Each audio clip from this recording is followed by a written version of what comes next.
Yeah! Boy mga kadanlak no, Boy Danlak official no. Welcome na po diri sa akong channel no. Boy Danlak official no, kung bago pa kaning nagtanaw ni akong video no. Palambi nga po ko, mag-subscribe na ka, pindutan ng notification bell. Marag ilaw na ko ba? So atong pagtabi-tabian, pag-istorya-istoryahan o atong pagsalo-saluan karon no.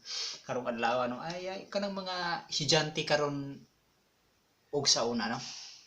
Ano daw? Atong sultian karon kanang unsay kalahian sa estudyante sa una o estudyante karon.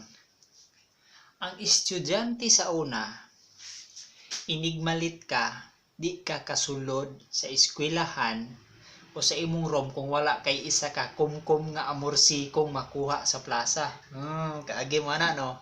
Dayon, inigmabuntag magkabugtubig, magdala atong galon nga limaan, kabubo sa bulak, balik-balik, punon pa ang CR, ana sa una. Dayon, kana ang diya dayon ang inig sikag absent, kasabang ka sa maestra, patuon ka sa office, normal na siya. Pero mga kadanlak, kami sa una, kitang estudyante sa una, mga batang 80s, 90s, nindot sa una, kay inig, sikag pabuyag, paiskwaton ka pa, kare, butangan darig baso, butangan diri og libro, na, ipatoyo di mong kamot, bunalan og istik sa maestra. Dayon, inigsige pa jud kag pabuyag, sikag pangaway, maghugaw-hugaw ka. Lus nito, na imong diri lagisi nga naos maestra.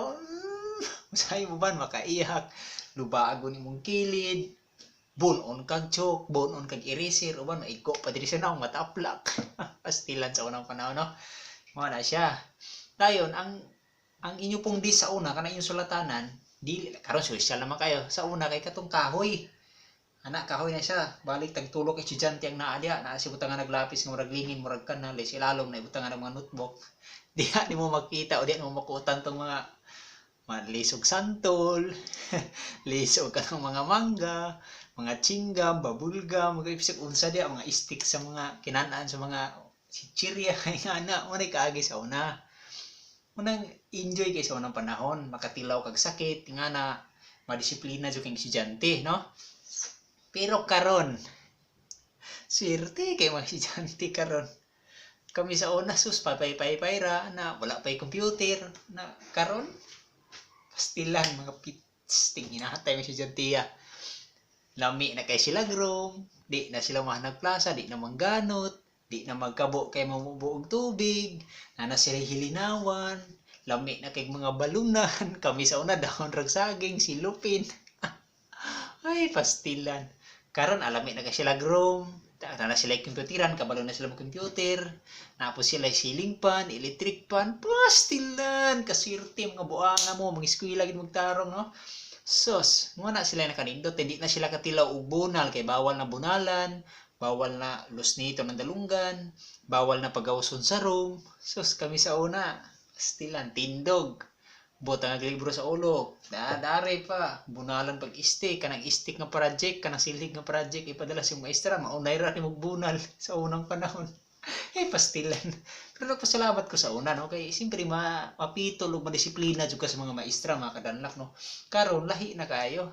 Muna mga estudyante karon gahi na kay gulo, magtubag-tubag na sa maestra, wala na problema kay di naman sila pwede pasakitan, di na sila pwede bunalan. Kay na may DSWD o na may mulaban na nila god. Kay na naman sa batas. So nang swerte jud kay mo ron, no?